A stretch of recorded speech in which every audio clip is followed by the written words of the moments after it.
University campus के एक कोने में एक पुराना लाइब्रेरी था। हमेशा शांत रहता था। उसकी पुरानी बनावट, पत्थर की दीवारें और दीवारों पर चढ़ी हुई बेलें सब जैसे हजारों कहानियां बता रही थीं। मुझे क्या पता था, उन खामोश बुकों के बीच मेरा सामना एक फियरावनी हकीकत से होने वाला है। एक ठंडी सी शरद की शाम थी जब मैंने लाइब्रेरी लाइफे का थॉट। सूरज ढल रहा था और उसकी लंबी परछाइयां कैंपस में फैल रही थीं। जैसे ही मैंने लाइब्रेरी के भारी लकड़ी के दरवाजे खोले, पुरानी बुकों की खुशबू मुझ पर छा गई और मेरी सारी चिंताएं दूर हो गईं। उस शाम लाइब्रेरी में अजीब सी साइलेंटी थी। बस ऊपर लगे हुए फ्लोरोसेंट लाइट्स की धीमी आवाज आ रही थी। मैं अपनी रोज की जगह पर फॉलोइंग आ गया। खिड़की के पास एक छोटी सी जगह जो बुकों की ऊंची अलकिल्डी के पीछे छुपी हुई थी। जैसे ही मैं अपनी पुरानी चमड़े की कुर्सी पर बैठने लगा, मैंने देखा कि मेरे सामने वाली मेज पर कोई बैठा है। एक जवान औरत थी, अपना सर एक मोटी किताब में बरिये हुए। उसके लंबे काले बाल उसके कंधों पर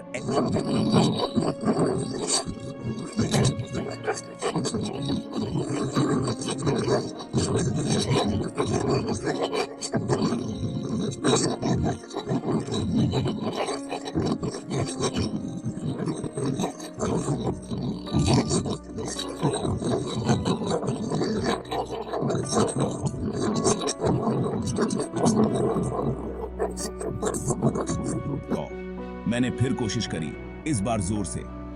एक्सक्यूज मी, मैंने कहा। मैं देखे बिना नहीं रह सका। आपकी अंगूठी बहुत सुंदर है। उसकी मुस्कुराहट में एक अजीब सी साड़ी थी, एक ऐसी तड़प जिससे मेरी रूह ट्रेंबल उठी। उसने कोई जवाब नहीं दिया और मुझे घूरती रही। उसकी आंखें मानो मेरे अंदर छेद कर रही थीं। मुझे एक अजीब सी बेचैनी महसूस हुई। मेरी गर्दन के पीछे एक झुरझुरी सी छूट गई। हकीले दे आसपास की हवा ठंडी होती जा रही थी और लाइब्रेरी का सन्नाटा बढ़ता ही जा रहा था। बस मेरे दिल की धड़कन की आवाज सुनाई दे रही थी। अचानक मेरे पीछे की अलकिलडी से एक किताब नीचे गिर गई और जोर की आवाज हुई। मैं चौंक गया, अचानक हुई आवाज से डर गया। जब तक मैं उस औरत की तरफ मुड़कर देखता, वो गायब हो चुकी थी। मैंने अपने आसपास देखा। मेरा दिल जोर जोर से धड़क रहा था, पर उसका कहीं कोई नेम और निशान नहीं था। ऐसा लगा जैसे वो हवा में गायब हो गई हो। मैंने अपना सामान समेटा और जल्दी से लाइब्रेरी से बाहर निकल गया। मेरे कदमों की आवाज उस सन्नाटे में गूंज रही थी। अगले दिन मैं उस सीक्रेटमयी औरत को नहीं भूल पाया। उसका चेहरा, उसकी खूबसूरती और उसकी उदास आंखें बार बार मेरे जहन में आ रही थीं। मैंने अपने कुछ दोस्तों को इस टाइमे में बताया, पर उन्होंने इसे मेरा वहम अंडरस्टूड कर टाल दिया। रिमेंबर द पिरहाई और स्ट्रेस का अहेड। पर मैं लाइफता था कि मैंने क्या देखा था। उस ठंडी हवा को महसूस किया था, उसकी गेजों का हैवीपन। जवाब पाने की चाहत में मैं उस हफ्ते फिर से लाइब्रेरी गया। जैसे ही मैं बुकों की अलकिल्दियों में देख रहा था, किसी सुराग की उम्मीद में मैंने कुछ स्टूडेंट्स को धीरे धीरे बात करते हुए सुना। वो एक गायब स्टूडेंट के टाइमे में बात कर रहे थे, एक जवान औरत जो कुछ हफ्ते पहले गायब हो गई थी। उनके द्वारा बताई गई उस गायब स्टूडेंट के टाइमे में टॉकिंग सुनकर मेरी रूह ट्रेंबल उठी। लंबे काले बाल, पीला रंग, शांत नेचर, सब कुछ उस औरत से मिलता था जिसे मैंने लाइब्रेरी में देखा था। मेरा खून सूख गया जब मैंने उन्हें उसकी किस्मत के टाइमे में अंदाजा लगाते सुना। उनके शब्द मेरे दिल में बढ़ते डर को और बढ़ा रहे थे। मुझे एहसास हुआ कि मुझे इस गायब स्टूडेंट के टाइमे में और लाइफ ना होगा। मैंने अगले कुछ दिन पुराने अखटाइमों और ऑनलाइन खबरों में उसके टाइमे में लाइफ कारी ढूंढने में बिता दिए। Happened car. मुझे यूनिवर्सिटी के ऑनलाइन अखबार के पीछे छपे एक छोटे से आर्टिकल में कुछ लाइफ कारी फाउंड। उसमें गायब स्टूडेंट की तस्वीर थी और मेरा दिल तेज धड़कने लगा। ये वही थी, लाइब्रेरी वाली वुमन।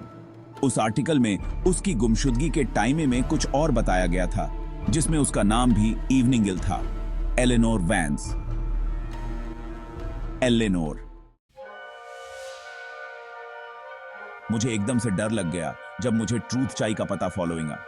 लाइब्रेरी वाली औरत, गायब स्टूडेंट एलेनोर वेंस, वो एक आत्मा थी। मुझे ठंडी हवा याद आई, उसका अचानक गायब हो लाइफा, उसकी आंखों में छाई साड़ी।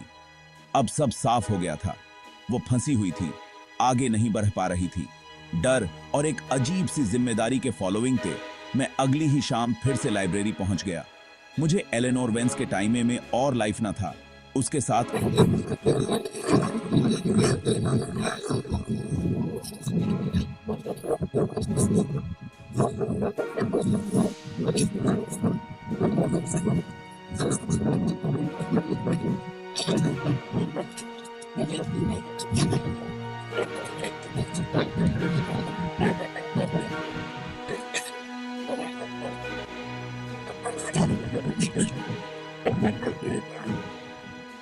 मेरी आवाज ट्रेंबल रही थी जब मैंने उसका नाम लिया।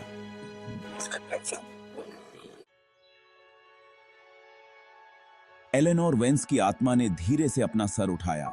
उसकी उदास आंखें मेरी आंखों से फाउंडर। उसके चेहरे पर एक तड़प थी, एक गहरी अधूरी डिजायर। मैं समझ गया कि उसे मेरी मदद की जरूरत है, कि उसकी आत्मा किसी कारण से इस दुनिया से बंधी हुई है। मुझे उसकी मौत का सच लाइफ ना था, उसे साइलेंटी पाने में मदद करनी थी। जैसे जैसे मैं एलेनोर की जिंदगी के टाइमे में और लाइफता गया, मुझे प्यार, नुकसान और धोखे की एक पेननाक दास्तां का पता फॉलोइंग आ। वो अपने एक हीरी छात्र विलियम नाम के एक प्रतिभाशाली युवा लेखक से बेहद प्यार करती थी। वे लाइब्रेरी में साथ में घंटों स्पेंडते थे, साहित्य के प्रति अपने प्यार और भविष्य के लिए अपने सपनों को साझा करते थे। लेकिन उनकी खुशी रिमेंबर द दिन नहीं फिक्स्ड। विलियम जैसा वो दिखता था वैसा नहीं था। उसकी शादी एक अमीर परिवार की लड़की से होने वाली थी। ब्रोक डाउने हुए दिल और धोखे से भरी एलेनोर उस रात लाइब्रेरी से भाग गई। वो अंधेरे में सांत्वना की तलाश में पास के जंगल में फॉलोइंग ही गई, लेकिन वो कभी वापस नहीं आई। कुछ लोगों का कहना था कि उसने विलियम के धोखे का दर्द न सहते हुए अपनी जान दे दी। दूहेडों का मानना था कि वो अपने खोए हुए प्यार की रिमेंबर्डों से दूर एक नई शुरुआत की तलाश में भाग गई थी। लेकिन ट्रूथ चाई, जैसा कि मुझे जल्द ही पता फॉलोइंगा, कहीं रिमेंबर द भयानक थी। विलियम अपने क्राइम बोध और अपने रहस्य के खुलासा होने के डर से भस्म उस रात एलेनोर के पीछे पीछे जंगल में गया था। गुस्से के एक पल में उसने उसे मार डाला, उसे हमेशा के लिए साइलेंट करा दिया।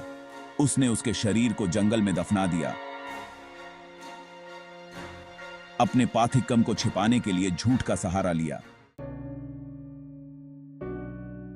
इस नए ज्ञान से लैस मैं लाइफता था कि मुझे क्या करना है। मैं लाइब्रेरी वापस गया, इस बार विलियम की तलाश में। मैंने उसे उसकी पुरानी जगह दुर्लभ पुस्तकों वाले सेक्शन में पाया, उन्हीं बुकों से घिरा हुआ जिन्हें वह और एलेनोर कभी साझा करते थे। वह अब बूढ़ा लग रहा था, उसका चेहरा वर्षों के पछतावे और अनकहे रिमोर्स से उकेरा हुआ था। मैंने उसका सामना ट्रूथ चाई से किया, एलेनोर की आत्मा से अपनी मुलाकात और उसकी हत्या के भयानक विवरण का खुलासा किया। वह टूट गया, अपने अपराध को स्वीकार कर लिया। उसकी आवाज क्राइम बोध और निराशा से भरी हुई थी। हम साथ में पुलिस के पास गए। विलियम अपने किए की सजा भुगतने के लिए तैयार था। ट्रूथ चाई सामने आने और न्याय मिलने के बाद मैं हैपेंडी बार लाइब्रेरी वापस गया।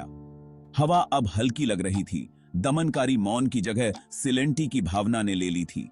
एलेनोर की आत्मा फॉलोइंग ही गई थी, उसकी आत्मा हैपेंड कार इस दुनिया के बंधनों से मुक्त हो गई थी। लेकिन उसकी याद बनी रही, प्यार, नुकसान की स्थायी शक्ति और हकिल्द कार्यों के परिणामों की एक किल्ड मिक रिमेंबर्ड। और जैसे ही मैं लाइफे के लिए मुड़ा, मुझे कसम से लगा कि मैंने अपने गाल को छूते हुए एक हल्की सी हवा को महसूस किया, एक आत्मा की ग्रेटिट्यूडता की फुसफुसाहट जो हैपेंड कार साइलेंटी से मिल गई।